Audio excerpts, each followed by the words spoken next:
Hey, what's going on, everybody? It's your boy Action Jack, aka Crazy Indian, back again with another edition of the Action News Network. Today is the 12th of January, and it's 2018. Can't believe I'm saying that, it's 2018. So how quick time flies. Today, what I'm gonna go over, the topics I'm gonna go over today is I'm explaining a little bit about the deep state. I don't think a lot of black people understand what the deep state is, who they are, and their agenda. One problem that we have as a people is that we don't understand the government that runs us, which is very dangerous. Understanding the government that runs us is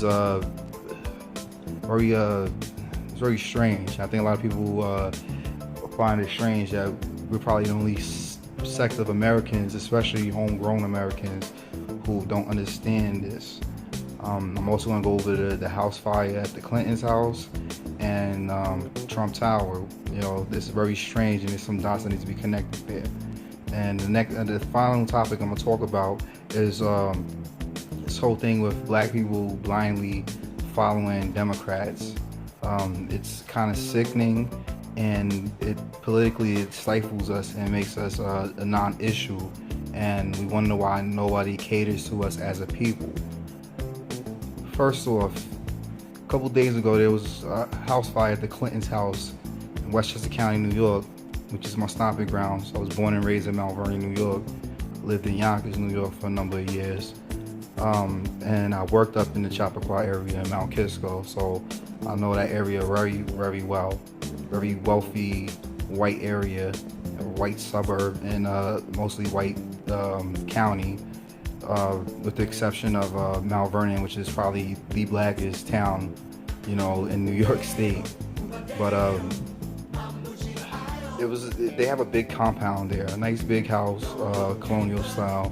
It was a fairly small fire, but it could have been bigger than what they said, but it didn't do too much damage to the house. From the news reports that I've gotten and from my sources, is that it started in the section in the attic where the second floor where the Secret Service where they do their operations at there. Now, if you know anything about what's going on with Trump and stuff, you would know that he has really strong ties to the Secret Service, and that there might be some infighting amongst those Secret Service who are sworn to protect the Clintons. We're gonna go over the deep state right now. What is the deep state? We might have been hearing a lot about it since Trump's been in office. Some of you more astute black folk might have already know this or heard of the deep state before. But typically, the president of the United States, is the front man, and he's a front man, the face, of the party that he's elected from, and the face of the government. But the president doesn't really hold too much power. It's actually guys who have been in the government for 30-40 years, most of their adult life, who move up the ranks, and they have positions that we don't even know about, and none of these positions are positions you vote on. Some of them have been cabinet members in a lot of different presidents, no matter which party they are, and they stay in office or stay in their positions no matter what party is in office or who's in office. Now, for a long time, probably in the past 100 years, we haven't really had presidents who have been elected. All right, around the turn of the century, from the 1800s to the 1900s, we've got onto a monetary system where our dollars are not backed by gold anymore. They're backed by what's known as Federal Reserve notes. And the Federal Reserve Bank was created at this time. And at this time, they were used, they have, that's my son talking in the background. They basically stole the wealth out of our money and the worth out of our money. And we have had a few presidents who tried to put the money back onto the gold standard, which includes Richard Nixon and a few others. And a lot of times there's either assassination attempts against these people, or they're either embarrassed by some kind of scandal in office that forces them to, to have to resign or, leave office in disgrace. Now, why am I telling you this? In the 1970s, we kind of backed our dollar by oil. It's what you know as the petrol buck. And we have aligned ourselves with Saudi Arabia, which is the largest oil producer in the world. Now, I have some theories on how the earth works and what the earth really is, but I'm not going to go into that right now. I'll probably do separate videos about that. Oil is not finite, it's actually infinite, and the earth produces oil all the time. So it's kind of a lie that, we're hitting peak oil or whatever.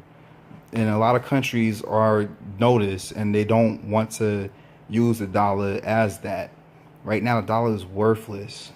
In 2004, when I was in the Air Force, you was able to go to Canada and one American dollar was worth almost $2 there. Now a Canadian dollar is worth about $2 here. And it's the Chinese currency is way stronger than ours. Every currency is stronger than ours, and the Chinese have bought a lot of our reserve notes. If you look in your dollar bill, it'll tell you that this is a Federal Reserve note, and it's not really backed by anything. It's kind of a sad situation, and you're seeing this whole thing, the cryptocurrency going on with the Bitcoin and stuff, because the dollar is going to collapse soon. Really, the dollar should have collapsed a long time ago, but it's being held up, and it's basically like a Ponzi scheme. It's being held up, for the purpose of so we can still live this comfortable life. But eventually, that's going to come to an end. I hope it doesn't, and I hope that whoever's in charge of all of this, people smarter than myself are working on this. But it's not looking good, and they're preparing for us to to go run amok in the streets because of this situation. Going back to the deep state is controlled by what's known as the cabal. You might remember Madonna, and she was like promoting this kind of religion called the Kabbalah or whatever, with those beads or whatever.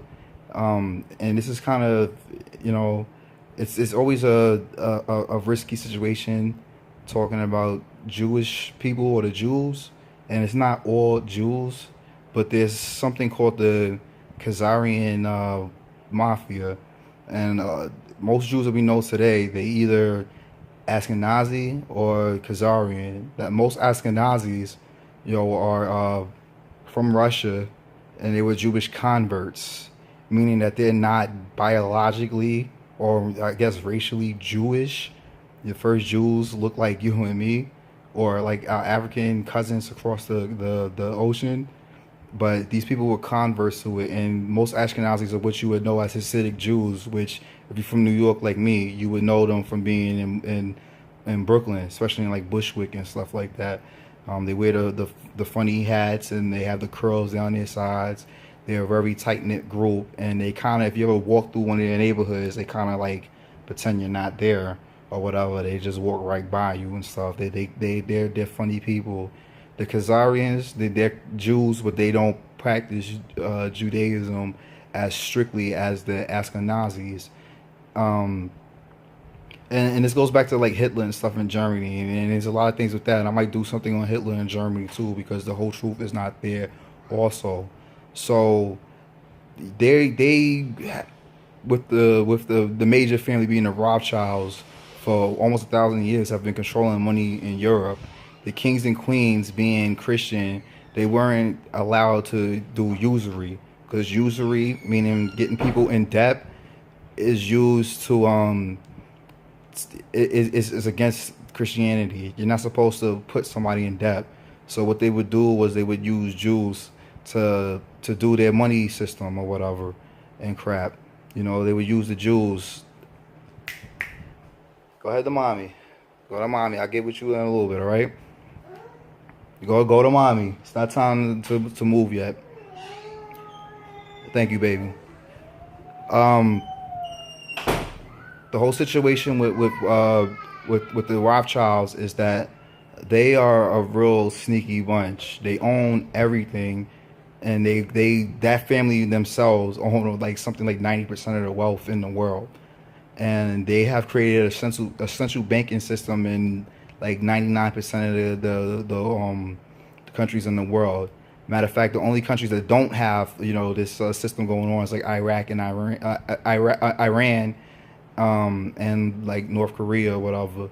And basically, by doing that, they have the whole world by their balls because they have all the wealth. And if you know anything about the old country of Khazaria, which is somewhere along the Caucasus Mountains, just north of Turkey, they were a bunch of thieves and killers, and it was known as being some of the most ruthless people in the world. And actually, around like the 500 AD, that time, Russia had to go in and destroy that country, which no longer exists now. And now they exist as a country with as a people with no country, and they vowed to destroy Russia and the United States. Matter of fact, both Rothschilds funded both the sides of the Civil War, and the Rothschilds also, through their banking system, has funded slavery. Matter of fact, most of the slaves who were brought from Africa, the few that were taken from an area that used to be known as the Kingdom of Judah. So some of y'all Hebrew Israelites, y'all have some kind of point to that, but it'll be very hard to prove that you came from the Kingdom of Judah now, because all of us Indians have been mixed up so much with the Africans that were brought here and everybody else and stuff. The deep state is ran by them, and it's ran by. That's why you have the Jews in charge of media and stuff, and they have done a really good job of convincing everybody that they're the God's chosen people, and you can't say anything bad about them. I might even get flagged for this video. I don't mean any harm to Jews, because there are a lot of very good and very nice Jewish people, but it doesn't take away from the fact that you have this Khazarian mafia that has been running stuff for a very long time and has been kind of screwing up the world. Now I'll get into that in another video. Lastly, with blacks being so in line and in tune with the Democratic Party, it kind of has to stop, because we have no value in the political system. The Democrats take advantage of us, and this is because they know that we'll blindly vote for them, so they can give any kind of lip service they want and not have to do anything about it. And this is, I think, a lot of blacks are starting to have voter remorse with this. It's one of the reasons why Trump, was able to get into office. If you look at it, before the civil rights movement in the 60s, most blacks were, aligned with both parties fairly equally, because no matter if a politician was Democrat or Republican, it really mattered if you was a Northern Democrat or a Southern Democrat, or a Northern Republican or a Southern Republican, where your alignment was. And most of the Northern politicians were more in the middle or more liberal, no matter what party it was, versus the Southern, politicians who had a vested interest in the Jim Crow system and segregation and keeping black folks down. Matter of fact, some of the most racist politicians we had, like Strom Thurmond, who was a senator almost up until the year 2000. He was a real big racist, and he was Democrat, and he was Democrat up into the civil rights movement in 1964. I think he changed over to being a Republican, but he was a Democrat for many years, and the party kind of changed. The Democrats kind of found a way to get blacks to align with them by being the party that voted in line with the Civil Rights Act. And remember, the Civil Rights Act was kind of brought to the table a few times, and at first it was mostly Northern Republicans who supported it. So the Republican Party supported it more than the Democrats, until the last time they brought it up in 1964, where the Democrats all got on board and voted yes, which brought it through. And ever since then, we kind of been we've kind of been on their dicks, man, like the whole fucking time since the '60s, and it's really tore us apart as a people. You know, the Democrats just want to keep us on welfare and stupid. While and anytime a Republican comes up, no matter what they have to say, we don't want to hear it because we just assume that they just a racist asshole white supremacists, and a lot of them they're not that bad, but they use the fact that most racists in this country is going to vote Republican because they see the Republicans as being the party of white people, But there are Republicans who are not that bad, and that fucking use that to their advantage and stuff like that. Just like the Democrats who pay lip service to us, and a lot of them are the biggest racists. Not that I'm telling black people to run and just support Republicans, but we should make both parties kind of fight for our vote instead of just you need to vote blindly for Democrats, vote blindly for Hillary Clinton. What has Hillary Clinton done for the black people? What has she done? You know, Bill Clinton locked up more black people than any other president. Hillary Clinton, in a speech in the '90s while Bill was in office, called young black men or young black kids at that time, which I was a young black kid in the '90s when she was first lady, super predators. And you could look up Hillary Clinton's super predator speech online. I always tell you, you don't have to take my word for it. You can research it yourself. Same thing with Barack Obama. What has he done for the black population? What has any of them done for us? Nothing. Nothing at all. But we vote for them all the time.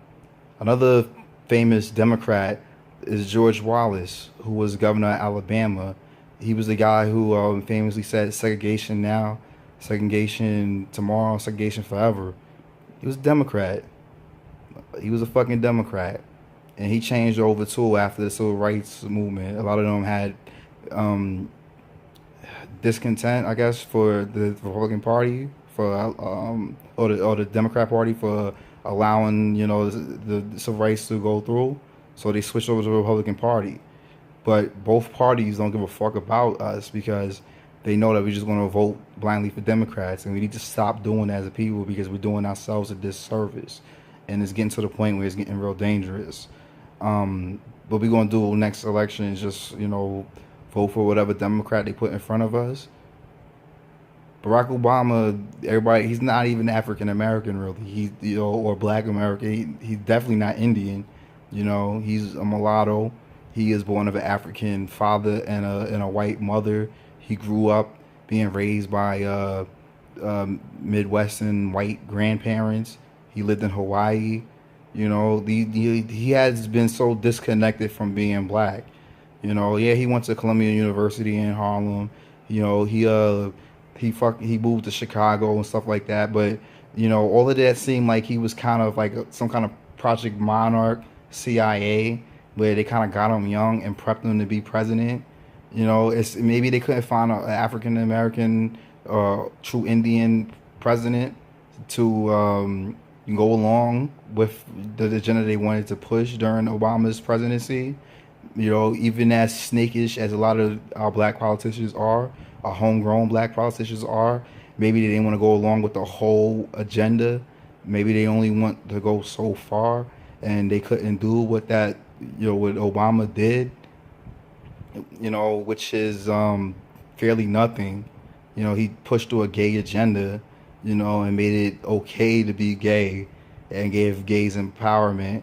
And, now you got fucking Genuine, you got Genuine catching heat for not kissing a transsexual. You got transsexual saying if you're a straight male, you don't want to have sex with me, that you're, homophobe and stuff. Homophobe means, like if I see a gay person on the street, I'm gonna beat you up, or I'm gonna blindly, say that I don't want you to get married, I don't think you should have rights, and this and that third. The only issue I have with homosexuality is that it's being pushed as an agenda, especially on black folks. It's being pushed in hip hop music, being pushed in our pop culture. Anytime you see a black male on TV, he's usually an effeminate gay, homosexual, and it's it's no surprise that, you know, a lot of young black males are becoming homosexual or bisexual, you know, at this time when the agenda is being pushed so hard. And, you know, like I said, Barack Obama kind of made it okay to be that way. And, you know, I don't care. You know, I'm happy that you guys can get married and stuff like that. It doesn't bother me. I don't care what you do in your lifestyle. But as a father of 3 young, you know, Indian males, I do not want the agenda to be pushed on them. You know, if they naturally become gay or something, then I can't do nothing about that.